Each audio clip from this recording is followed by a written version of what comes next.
Out of every 5 B-29 crewmen captured by Japanese forces, only 3 survived to sea liberation. For those who did make it, their average time in captivity was measured not in months, but in days of torture that would break most human beings. They faced execution rates higher than any other group of Allied prisoners, and their treatment violated every international law ever written about warfare. What happened to them goes beyond what most people can imagine. And now you're going to understand why their fate was sealed the moment they parachuted onto Japanese soil. When people think about the air war over Japan, they usually picture formations of silver bombers dropping their payloads and returning safely to base. But the reality for hundreds of B-29 crews was drastically different.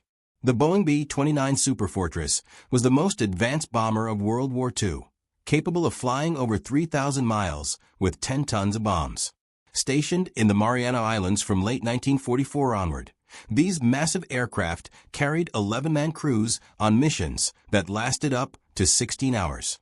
The Americans needed these bombers because Japan's industrial cities were the only way to cripple the enemy's war machine without a costly invasion of the home islands. Flying from bases on Saipan, Tinian, and Guam, the B-29s could reach any target in Japan. But this also meant that any crew going down would be landing in enemy territory, with zero chance of friendly rescue. The Japanese knew exactly what the B-29s represented. Every bomb that fell on their cities came from these aircraft, and the civilian population saw the devastation firsthand. By early 1945, American firebombing campaigns were systematically destroying Japanese urban centers. The raid on Tokyo during the night of March 9 to 10, 1945 killed more people in a single night than either atomic bomb would later that year. Over 15 square miles of the city burned, and approximately 100,000 civilians died in the firestorm. The Japanese government understood these raids were breaking the nation's ability to continue the war, but they also saw them as acts of terror against defenseless populations. This perception would prove catastrophic for any B-29 crew member who fell into Japanese hands. On August 13, 1942, the Japanese government passed what became known as the Enemy Airmen's Act. This law declared that any Allied airmen participating in bombing raids against Japanese-held territory would be treated as violators of international law rather than legitimate prisoners of war. The language was specific and deliberate. It stated that captured airmen were not protected by the Geneva Convention and could be tried as war criminals for what the Japanese called indiscriminate bombing of civilians. What this meant in practice was that B-29 crews were marked for execution from the moment this law took effect. American intelligence knew about the law, but underestimated just how extensively it would be applied. They believed it might result in show trials and a few executions for propaganda purposes. The reality was far worse. Between 1944 and 1945, approximately 570 American airmen were captured after their aircraft were shot down over Japan or Japanese-controlled territory. The vast majority were B-29 crew members. Of these men, less than 60% survived to sea liberation in August 1945. This mortality rate of over 40% was significantly higher than the overall Allied prisoner of war death rate in Japanese captivity, which itself was a horrifying 27%. But the raw numbers don't tell the full story of what these men endured. To understand their fate, you need to know what happened from the moment they hit the ground. When a B-29 went down, crew members who successfully bailed out faced immediate danger even before landing. There are documented cases of Japanese civilians and soldiers shooting at parachuting airmen while they were still in the air. One crewman from the 462nd Bombardment Group was machine-gunned to death while descending, his parachute offering no protection from the gunfire below. Those who made it to the ground alive often faced mobs of enraged civilians. The people in these areas had just experienced bombing raids that killed their families and destroyed their homes. They saw the distinctive American flight suits and attacked with whatever weapons they had available. Rocks, clubs, farming tools, and improvised weapons were used to beat captured airmen. Multiple survivors reported being stoned and struck with iron bars immediately after capture. In some cases, civilians killed crew members on the spot before military or police forces could intervene. The crew of a B-29 that crashed near Tokyo on March 10, 1945 had 3 survivors who were beaten to death by civilians within minutes of capture. For those who survived the initial capture, the next stop was usually the Kempeitai headquarters. The Kempeitai were Japan's military police, and they operated with almost unlimited authority over prisoners. They ran the interrogation centers, and their methods were systematically brutal. The Kempeitai had been trained in torture techniques that were designed to extract information while inflicting maximum psychological damage. Captured airmen described interrogations that lasted for hours with no breaks. Questions were repeated endlessly, and any answer deemed unsatisfactory resulted in immediate physical punishment. The most common torture was beating with bamboo sticks, called kendo sticks. These were used to strike prisoners on the head, back, and joints. The beatings left massive bruises and frequently broke bones, but they were calculated to avoid killing the prisoner too quickly. Sleep deprivation was standard practice. Prisoners were kept in small cells and prevented from sleeping for days at a time. Guards would wake them every few minutes if they tried to rest. Water torture was extensively documented by survivors. The technique involved forcing large amounts of water down the prisoner's throat until their stomach distended grotesquely. Then guards would jump on the prisoner's abdomen to force the water back out. This process was repeated multiple times during interrogation sessions. Electric shock torture was administered using various methods. Some involved telephone generators that delivered sustained electrical current to the prisoner's body.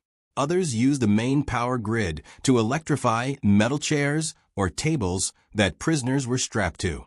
For female prisoners, electrodes were inserted into body cavities. The pain was described as unbearable, and the psychological terror of knowing it could be repeated at any moment broke many prisoners mentally before they broke physically. But perhaps the most horrifying aspect of Kempeitai interrogation was its ultimate futility. The Japanese interrogators wanted specific military information about bombing targets, aircraft capabilities, and future raid plans. However, most B-29 crew members were junior officers or enlisted men who had no access to strategic planning information. They could provide only basic details about their own aircraft and crew, information that had no intelligence value. Yet the torture continued regardless. Prisoners who insisted they knew nothing were accused of lying and tortured more severely. Those who fabricated information to stop the pain were beaten for providing false intelligence. There was no way to satisfy the interrogators because the information they demanded simply didn't exist at the crew member level. The Kempeitai operated a special headquarters facility in Tokyo that became notorious among the small number of survivors. Prisoners were kept in cells that had previously been horse stalls, approximately 6 feet by 6 feet in dimension. Multiple prisoners were often crammed into these tiny spaces. They received almost no food, typically just a small amount of rice once per day. Medical care was completely denied as a matter of official policy. Wounded prisoners were left to suffer without treatment, and their injuries became targets for additional beatings. If a prisoner cried out in pain, guards would beat not just that prisoner, but everyone else in the cell as collective punishment. The psychological impact of hearing fellow prisoners screaming during torture sessions was profound. Several survivors reported that the sounds of torture were worse than experiencing it directly because the anticipation and inability to help created unbearable mental anguish. Then there were the public displays. Japanese authorities occasionally took prisoners to downtown areas for public exhibition and abuse. One B-29 bombardier was tied to posts in a schoolyard where Japanese soldiers practiced bayonet charges on him. The final thrust went through his neck and into his throat. Another crew member was placed on exhibition in downtown Tokyo for 5 hours, where civilians were allowed to kick him, stone him, and beat him. He was kicked unconscious multiple times and revived only to experience more abuse. These public tortures served dual purposes. They satisfied the civilian population's desire for revenge, while also serving as propaganda to show that American airmen were being punished for their crimes against Japanese civilians. Formal trials were conducted under the Enemy Airmen's Act, but they were complete farces. The proceedings typically lasted less than an hour. Prisoners were brought before military courts, where they faced charges of indiscriminate bombing and murder of civilians. They had no defense counsel, no ability to present evidence, and no right to appeal. The verdict was predetermined. Executions followed swiftly after these sham trials. Between March and August 1945, dozens of B-29 crew members were beheaded, shot, or killed by lethal injection. The timing of these executions was particularly cruel. Many occurred in the final weeks, and even days before Japan's surrender. 11 American airmen were beheaded at a rifle range just weeks before Japan's surrender, when it was clear to Japanese leadership that the war was lost. Yet the killings continued. 15 American airmen were beheaded at Fukuoka on August 15, 1945, hours after the Japanese government had announced its intention to surrender. The methods of execution varied, but beheading was most common. Sword beheadings required skill, and botched executions were not uncommon. In one documented case, 2 B-29 crew members sentenced to death at Osaka Military Prison endured a failed beheading attempt that had to be covered up. The executioner's strike failed to sever the head completely, and the prisoners had to be finished with gunshots to the head at point-blank range. Some prisoners were taken to remote locations and shot by firing squads. Others were killed by lethal injection, with prison doctors administering fatal doses while pretending to provide medical care. Between March and June of 1945 alone, 9 seriously wounded airmen held at Tokyo Kempeitai headquarters were executed by injection, specifically because they required medical resources the Japanese were unwilling to provide. At least 132 Allied airmen are confirmed to have been executed after summary trials during 1944 and 1945, but this number only includes documented cases where records survived the war. The actual total is certainly higher because Japanese military and police units systematically destroyed evidence as Allied forces approached. Burial records were erased. Bodies were exhumed and cremated. Documentation was burned. Many crew members simply vanished with no record of their capture or fate.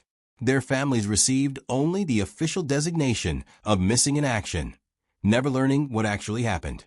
Beyond formal executions, many prisoners died from neglect and abuse.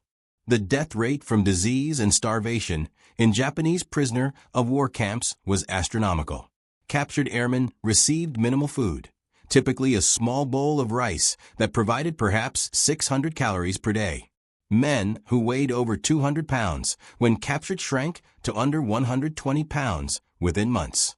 Diseases including dysentery, beriberi, and diphtheria spread rapidly in the unsanitary conditions. Prisoners with dysentery were denied food entirely and left to starve to death. One B-29 crew member caught diphtheria and became paralyzed during his captivity, surviving only because the war ended before he died from complications. There were also cases of what can only be described as medical atrocities. At Kyushu University in Fukuoka, 9 B-29 crew members who survived their aircraft crash on May 5, 1945, were taken to the medical school's anatomy department. Over the following 3 weeks, they were subjected to vivisection experiments. These were not legitimate medical procedures. They were torture sessions conducted under the guise of surgical research. The prisoners were not anesthetized. They were conscious, while parts of their bodies were removed for examination. All 9 died as a direct result of these experiments. The doctors and officers involved were later tried and convicted of war crimes, but the suffering these men endured cannot be overstated. During the final months of the war, there were scattered reports of cannibalism involving captured Allied airmen. Japanese soldiers, often starving themselves due to disrupted supply lines, killed prisoners and consumed their flesh. One Indian prisoner of war testified at war crimes trials that on November 12, 1944, he witnessed Kempeitai officers behead an Allied pilot and then cut flesh from the body's arms, legs, and buttocks. The flesh was carried away and fried. Another witness described a systematic process in New Guinea where Japanese soldiers selected one prisoner each day, killed them, and consumed the meat. While the exact number of B-29 crew members who suffered this fate is unknown, testimony indicates it occurred multiple times in different locations. The psychological trauma for those who survived was immense and permanent. Many prisoners spent the rest of their lives unable to speak about their experiences. One bombardier, who was displayed naked in a cage at Tokyo Zoo for public abuse, weighed 215 pounds when captured. At liberation, he weighed 122 pounds. The physical scars were visible, but the mental damage ran far deeper. Survivors reported nightmares, flashbacks, and an inability to process what had been done to them. Some never recovered psychologically. The Japanese policy of treating B-29 crews as war criminals rather than prisoners of war created a system where torture and execution were not aberrations, but standard procedure. Every captured crew member faced the same fate, with only the timing and specific method varying. When Japan surrendered in August 1945, Allied occupation forces conducted extensive investigations into the treatment of prisoners. The evidence they uncovered was overwhelming and horrifying. War crimes trials were held in Yokohama, where surviving prisoners provided detailed testimony about their captivity. Japanese officers and guards were convicted and sentenced for their roles in torture, illegal executions, and medical experiments. But for the families of those who didn't survive, justice could never undo what had happened. The men who died in captivity suffered fates that violated every principle of civilized warfare and human decency. Out of approximately 570 B-29 crew members captured, nearly 250 died before liberation. That's a mortality rate that exceeds even the horrific statistics from other prisoner of war populations in Japanese custody. These men were not just casualties of war.